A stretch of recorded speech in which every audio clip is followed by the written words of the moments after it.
ये सोचती हो कि अल्लाह के नबी तुम्हारे साथ इंसाफ नहीं करेगा? आका फरमाते हैं कि जिब्रील अभी आए थे और उन्हें मुझे बशारत दी और उन्हें कहा, या रसूलुल्लाह सल्लल्लाहु तआला अलैहि वसल्लम आसमान की तरफ नज़र उठाएं। अल्लाह तबारक व तआला आसमानी दुनिया से जलाल फरमाया है और आज की रात अल्लाह ने 300 रहमत के दरवाजे खोले हैं। आज की रात अल्लाह तबारक व तआला तमाम मुसलमानों को बख्श देगा। और एक दूसरी रवायत में है कि शब बरत की रात में अल्लाह तबारक व तआला बनु कल्ब की बकरियों के बाल के बराबर गुनहगारों की बख्शिश फरमाता है। मदीना में एक कबीला था बनु कल्ब और उस कबीले का ये काम था कि वो बकरियों की जो है परवरिश करते, बकरियों को पोसते थे और पूरे मदीना में बकरियों के पालने में बड़े मशहूर थे और इतनी तादाद में इनके पास बकरियां थी, किसी और कबीले में बकरियां इतनी ज़्यादा नहीं थी।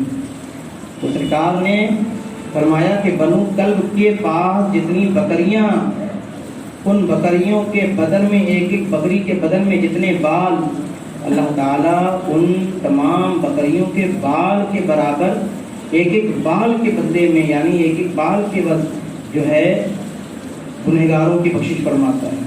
यानी कितनी ज़्यादा आज की रात में गुनहगारों की बख्शिश होती है। ज़रा सोचें कि कितनी बड़ी सआदत की रात है और ये रात हमें किस तरीके से गुजारनी चाहिए? शब्बेदारी करके गुजारनी चाहिए।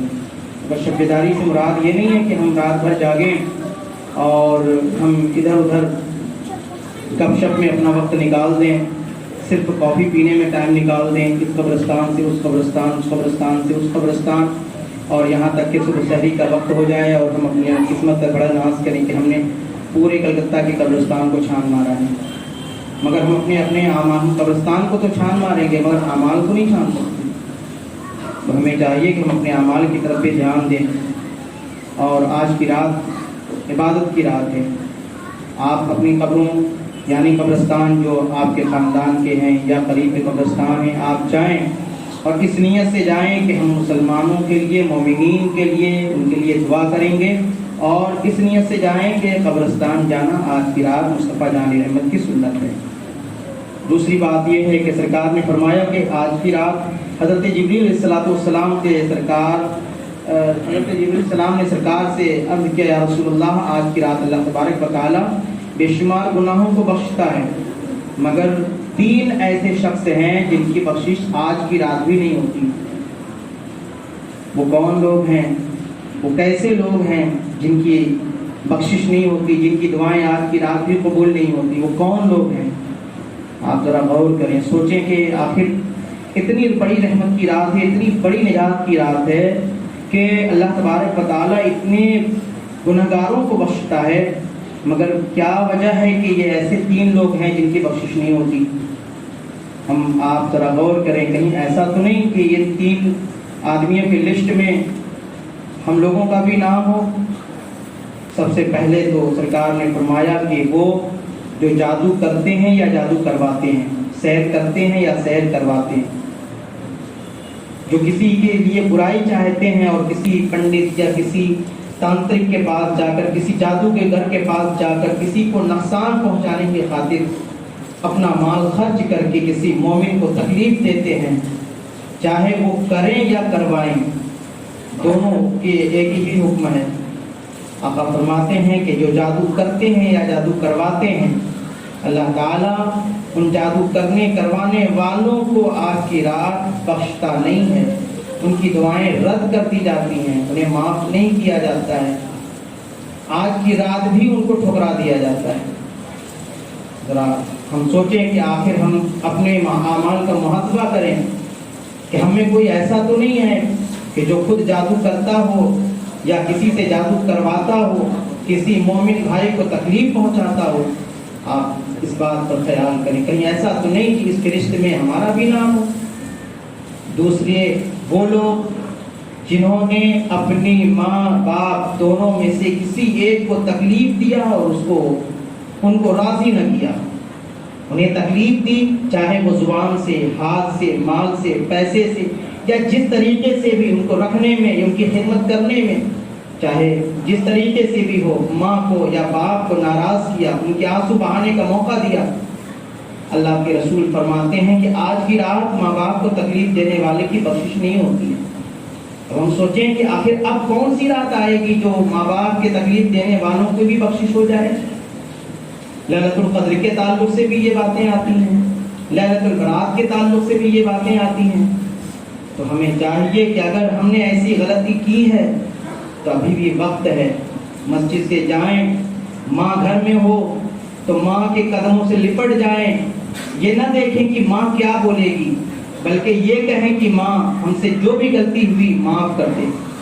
باپ سے جا کر لپٹ جائیں، ان سے گزارش کریں، یہ نہ دیکھیں کہ باپ بوڑھا ہے یا جوان ہے، یہ نہ دیکھیں کہ باپ نے مجھے ستایا یا ظلم کیا۔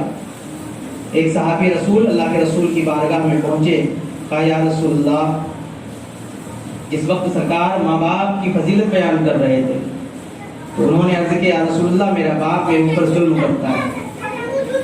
تو آقا نے فرمایا پھر بھی تیرے اوپر یہ لازم ہے کہ ان کی فرما برداری کر۔ پھر وہ کہتے ہیں یا رسول اللہ میرا باپ میرے اوپر ظلم کرتا ہے۔ تو آقا فرماتے ہیں کہ پھر بھی تیرے اوپر لازم ہے کہ تو ان کی فرما برداری کر۔ پھر انہوں نے یہ گزارش کی یا رسول اللہ میرا باپ میرے اوپر ظلم کرتا ہے۔ آقا جلال میں آئے اور فرماتے ہیں کہ تیرے اوپر لازم ہے کہ تو اپنے باپ کی فرما برداری کر۔ تو پتہ کیا چلا کہ مصطفیٰ کی بارگاہ سے اگر باپ کی نظر میں کچھ ایسے اعمال ہوئے جس پر باپ ناراض ہو گیا، مگر بیٹے کو یہ حق حاصل نہیں کہ باپ سے ناراض ہو کر انہیں تکلیف پہنچائے۔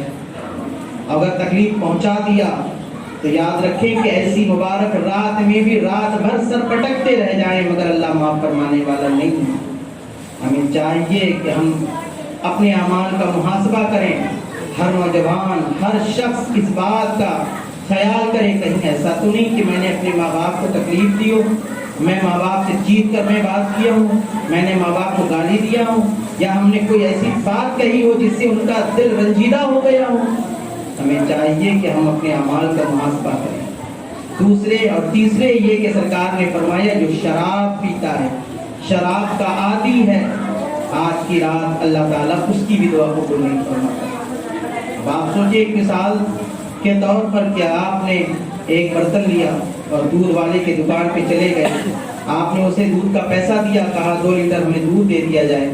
جب وہ دودھ ڈالنے کے لیے برتن میں دیکھا تو دیکھا برتن صاف نہیں ہے، برتن میں کچھ گندگی لگی ہوئی ہے، تو اس نے کہا کہ میں تجھے دودھ نہیں دے سکتا۔ کہنے والا کہتا ہے کہ میں نے تو تجھے پیسے بھی دے دیے، تجھے کیا رکاوٹ ہے؟ اس نے کہا تیرا برتن صاف نہیں اس لیے میں دودھ نہیں دے سکتا۔ ذرا سوچئے کہ جب برتن صاف نہیں تو دودھ نہیں دے سکتا، اور دل جو اتنا زیادہ میلا ہے انسان کا، پھر اللہ تعالیٰ اپنا نور کیسے ڈالے گا؟ تو ہمیں چاہیے کہ ہم اپنے سینے کو پاک کریں خدوت سے، دکھ سے، کینہ سے۔ اور آج کا ماحول تو یہ ہے کہ لوگ اپنے ماں باپ سے معافی مانگنے نہیں جاتے، مگر واٹس ایپ پر، فیس بک پر، ٹویٹر پر اور دیگر تمام ذرائع سے پوری دنیا کے لوگوں سے معافی مانگتے ہیں۔ معاف کر دیجیے گا، شب برات کی رات آ رہی ہے، معاف کر دیجیے، ہم سے جو غلطی ہوئی معاف کر دیجیے۔ کتنے لوگوں کے میسج آئے، مگر کیا کبھی اپنے باپ کے پاس بھی جا کر اس نے یہ معافی مانگی؟ کیا کوئی شخص اپنے ماں کے پاس بھی جا کر گزارش کرتا ہے کہ ہاں امی جان آج شب برات کی رات ہے، پتہ نہیں سال بھر میں ہم نے تجھے کون سی بات ایسی کہہ دی ہوگی کہ تجھے تکلیف پہنچی ہوگی، ابا جان آپ کو پتہ نہیں میری بات سے کب کیسی ناراضگی ہو گئی ہوگی، آپ مجھے معاف کر دیں۔ ہر بیٹے پر یہ لازم ہے کہ اپنے ماں باپ کو راضی کریں۔